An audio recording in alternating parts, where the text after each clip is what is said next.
जे भने ताली बजाइदिनु। उनको मगजले त्यो दिमागले के कुरो सही हो के कुरो गलत हो, के रातो हो त्यो के कालो हो त्यो देख्दैन, चिन्दैन। तर त्यो चिने पनि नेताले भनेपछि त्यसलाई ताली बजाउनुपर्छ, तिनीहरू बाध्यकारी परिस्थितिमा छन्।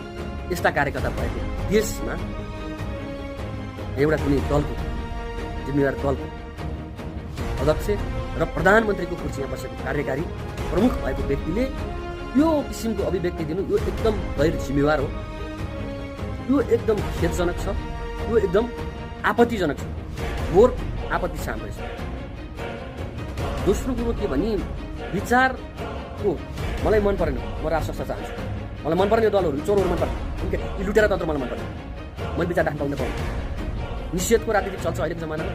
तपाईँहरूका काला कर्तुत्व जनताले देखिसकेका छन्, तपाईँहरू नाङ्गिसक्नु भएको छ। विदेशीको दलाली चाकडी गरेर नाङ्गिसकेका यी भाडाका अपराधीहरूले एकपटक फेरि जनतालाई जिताउनु भइरहेको छ। जनता बुझ्नुपर्छ। तर अब यो विक्षिप्त मानसिकता भइसकेको छ, यसले बुझेका छन्। अब राजाको ग्राफ बढिरहेको छ, जनताले चाहिँ राज संस्था बिना यो देश रहँदैन, राज संस्था नै यो देशको नियो रहेछ, राज संस्था एउटा भिन्न जतिको अभिभावकत्व ग्रहण गर्न सक्ने यो जुन दलीय सिन्डिकेटमा चलाएर बसेका यी भाडाका अपराधीहरू हुँदैन रहेछन् भन्ने कुरो जनताले बुझिसकेका छन्। त्यस कारणले पनि जनताले खोजिरहेको छ, राज संस्था खोजिरहेको छ। एउटा कुरो त देश झामाडोल भइसक्यो, यहाँको मौलिक परम्परामाथि घुमिने प्रहार भइरहेछ। आज नेपाली गाली गरोज उठिरहेको छ। यो अवस्थाबाट पार पाउन त राज संस्था अपरिहार्य छ भन्ने कुरो त प्रत्येक नेपालीले बुझिसकेका छ।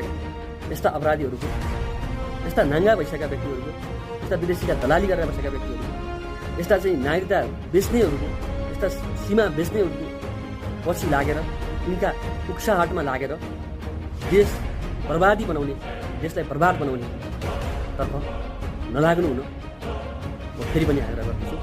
र 15 गते जेठ 15 गते सम्पूर्ण आम नेपालीहरूलाई त्यो देश जोगाउन र देशको वास्तविक अभिभावकको रूपमा राज संस्थालाई पुनःस्थापना गर्न पनि एकजुट भएर हातमा हात, काँधमा काँध, साथमा साथ मिलाएर अगाडि बढ्नु सम्पूर्ण राष्ट्रवादी नेपालीहरूलाई पुनः आग्रह गर्दछु। धन्यवाद।